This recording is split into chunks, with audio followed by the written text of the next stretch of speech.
જીવન જીવવાનું છે એટલે જીવો છો કે વિતાવવું પડે છે? એક મૂંઝવણમાં માર્ગ ના મળે અને પગરવ ત્યાં નવા દુઃખના થાય છે. પ્રત્યેક સમસ્યાનો પર્યાય સંઘર્ષ અને સમાધાન જ છે. પણ શું આપ ઈચ્છો છો કે સમયના પ્રકરણ તમારી મરજીને આધીન હોય?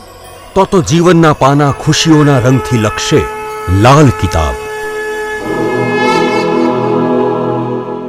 નમસ્કાર મિત્રો, હું હરિવર્ધન ચોકસી આપ સૌનું સ્વાગત કરું છું. મિત્રો, આજના વિડીયોમાં આપનું ખૂબ ખૂબ સ્વાગત.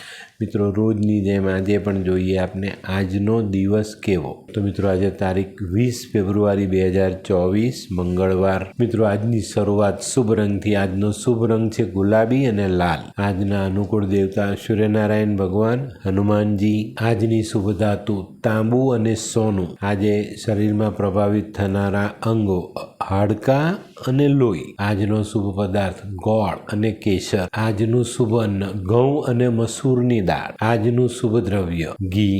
આજનું ભાગ્યવર્ધક પુષ્પ લાલ ગુલાબ. આજની ભાગ્યવર્ધક સુગંધ હિના અને ગુલાબનું અત્તર.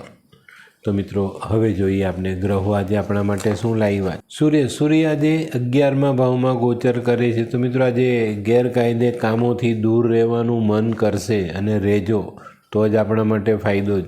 ગેરકાયદેસર કામ ક્યારે ને ક્યારે આપણને નુકસાની કરાવે જ છે. આજે સારી પ્રગતિ મળતી દેખાય છે. આજે ઘણા બધા નવા લોકો તમને ઓળખતા થાય.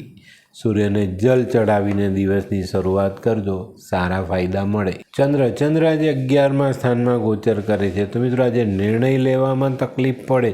આજે આપણા મનમાં લાગણીનો અભાવ હોય ને એવો અનુભવ થાય.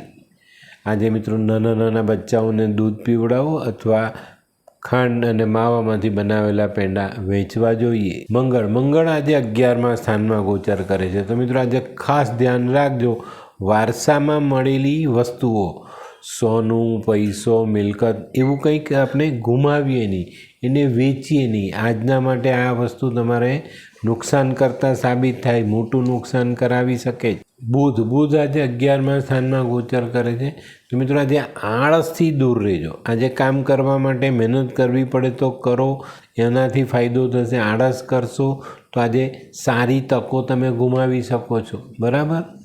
તો આજે જુઠ્ઠું નહીં બોલવું, કોઈની સાથે વાદ વિવાદ નહીં કરવો, આ બધી બાબતોનું ધ્યાન અવશ્ય રાખજો. ગુરુ આજે 1લા સ્થાનમાં ગોચર કરે છે. તો મિત્રો, આજે 1લા સ્થાનનો ગુરુ આપણને થોડાક અનસેફ હોઈએ ને એવું લાગે, આપણને એવું લાગે કે આપણે સુરક્ષિત નથી, એવી આપણી ભાવના આજે બનતી દેખાય. આજે શિક્ષણને લગતા કામોમાં ધ્યાન આપજો. મન ચોક્કસ રીતે મજબૂત કરીને શિક્ષણને લગતા કામોમાં ધ્યાન આપો, સારું પરિણામ પ્રાપ્ત થાય. થોડી ચણાની દાળ દાન કરજો, બધું સરસ થઈ જશે. શુક્ર આજે 7મા ભાવમાં ગોચર કરે. તો મિત્રો, આજે જીવનસાથી, પ્રેમિકા, જેને તમે પ્રેમ કરો છો એની સાથેના સંબંધોમાં સુધારો આવે. આજે મકાન, વાહન આવા સુખ આપણા વધી શકે છે. જેના લગ્ન નથી થયા એ લોકો માટે યોગ્ય પાત્ર જીવનમાં જોડવાનો આજે સારો દિવસ. શનિ આજે 4થા સ્થાનમાં છે. તો મિત્રો, આજે દાંપત્ય જીવનમાં બને ત્યાં સુધી વાદ વિવાદથી દૂર રહેવું જરૂરી દેખાય. આજે દૂધ અને દૂધમાંથી બનેલી વસ્તુઓનું સેવન જેટલું ઓછું કરશો એટલો સારો ફાયદો. આજે નશીલા પદાર્થોથી દૂર રહેશો તો વધુ સારા પરિણામ પ્રાપ્ત થાય. રાહુ આજે 12મા સ્થાનમાં ગોચર કરે છે. તો મિત્રો, આજે વિચાર સેકચલ્લી જેવા ન થાય એની કાળજી રાખજો. ખોટા વિચારો ખોટું પરિણામ, સારા વિચાર સારું પરિણામ. આજનો રાહુ છે ને તમને સેકચલ્લી બનાવી શકે છે.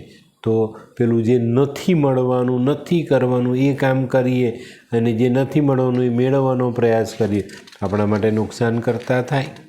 તો આની પર ધ્યાન અવશ્ય આપજો. કેતુ આજે 10મા ભાવમાં ગોચર કરે છે. તો મિત્રો, આજનો કેતુ છે ને તમને થોડાક ડિસ્ટર્બ કરી શકે છે. તો આજે ચોક્કસપણે કોઈ વડીલોની સેવા, માતાના આશીર્વાદ, પિતાના આશીર્વાદ, મોટા ભાઈ હોય તો મોટા ભાઈ સાથેના સંબંધો સુધારીને આશીર્વાદ લેવાનો દિવસ છે. આજે નાનકડું ખોટું કામ તમારા માટે બહુ મોટું નુકસાન લઈને આવનારી બાબતો ગણાય. તો આની પર ધ્યાન અવશ્ય આપજો. કૂતરાને ખાવાનું જરૂર નાખજો. તો મિત્રો આ તો તમારા માટે આજનો દિવસ કેવો એનું સંપૂર્ણ વર્ણન. તો મિત્રો આજનો વિડીયો ગમ્યો તો લાઈક કરો, શેર કરો, યુટ્યુબ જોનારા શેર કરે અને સબસ્ક્રાઈબ કરે. હું હરિવર્ધન ચોકસી આપ સૌની રજા લઉં. ફરી મળીએ નવા વિડીયોમાં નવી જાણકારી સાથે. તો ચાલો બદલીએ જિંદગી. નમસ્તે મિત્રો.